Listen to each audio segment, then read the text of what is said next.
Iran আনুষ্ঠানিকভাবে ট্রাম্পের যেই আলটিমেটাম বা হুমকি তার জবাব দিয়েছে এবং তারা বলেছে আরো অনেক বেশি বিধ্বংসী হামলা চালানো হবে। পাল্টা হুঁশিয়ারি দিয়েছে ইরান। ইরানের বেসামরিক লক্ষ্যবস্তুতে হামলা হলে আরো অনেক বেশি বিধ্বংসী পাল্টা জবাব দেওয়া হবে বলে সোমবার সতর্ক করেছে দেশটির কেন্দ্রীয় সামরিক কমান্ড। ইরানের রাষ্ট্রীয় প্রচার মাধ্যম আইআরআইবির টেলিগ্রাম চ্যানেলে প্রকাশিত এক বিবৃতিতে খাতাম আল আম্বিয়া কেন্দ্রীয় সদর দপ্তরের এক মুখপাত্র বলছেন যে বেসামরিক লক্ষ্যবস্তুতে হামলার পুনরাবৃত্তি হলে আমাদের আক্রমণাত্মক এবং প্রতিশোধমূলক অভিযানের পরবর্তী ধাপগুলো হবে আরো অনেক বেশি বিধ্বংসী এবং বিস্তৃত। যুক্তরাষ্ট্রের প্রেসিডেন্ট ডোনাল্ড ট্রাম্প ইরানের বেসামরিক অবকাঠামো ধ্বংসের হুমকি দিচ্ছে, অর্থাৎ বলছে যে বিদ্যুৎ কেন্দ্র এবং সেতু সবগুলো উড়াই দেওয়া হবে।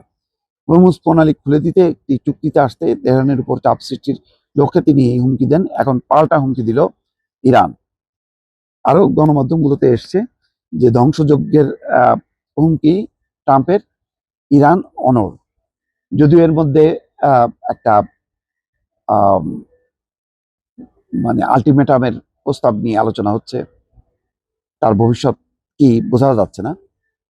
ইরানে এক সফল অভিযান চালিয়ে মার্কিন বিমান সেনা উদ্ধারের দাবি করছে ডোনাল্ড ট্রাম্প, কিন্তু সেগুলো উদ্ধার হয়েছে, কিন্তু হরমুজ প্রণালী তো বন্ধ আছে এবং নরক নামিয়ে আনার হুমকি দিছে। জবাবে ইরানের পররাষ্ট্র মন্ত্রণালয়ের মুখপাত্র বাঘারি বলছেন দেশটির জনগণ তাদের সার্বভৌমত্ব এবং নিরাপত্তা রক্ষায় সব শক্তি দিয়ে প্রতিরোধ গড়ে তুলতে প্রস্তুত।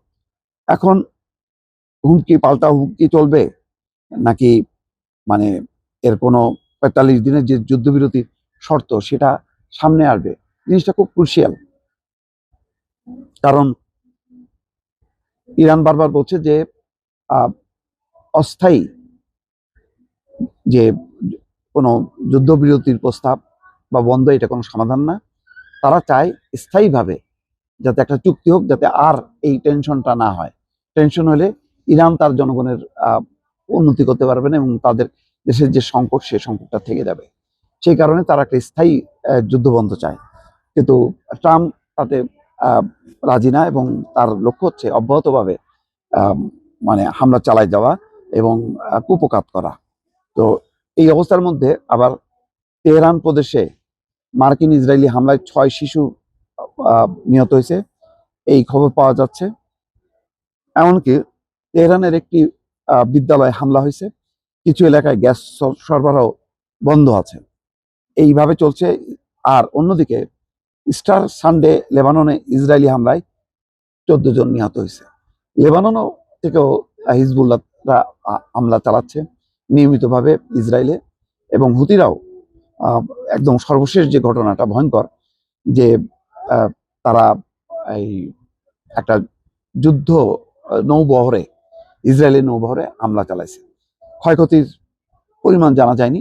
তো সব মিলায় আজকে কালকের মধ্যে একটা চূড়ান্ত পরিণতি বোঝা যাবে যে যুদ্ধবিরতির আলোচনা জন্য হামলা বন্ধ হবে নাকি সত্যি সত্যি ট্রাম্প তার লক্ষ্য অনুযায়ী চূড়ান্ত হামলা করবে। আর সেই হামলা যদি সত্যি সত্যি হয়, ইরান সেটাকে কিভাবে সামাল দেবে, আজকে কালকে এই 2 দিনের মধ্যেই দর্শকের ফয়সালা হবে।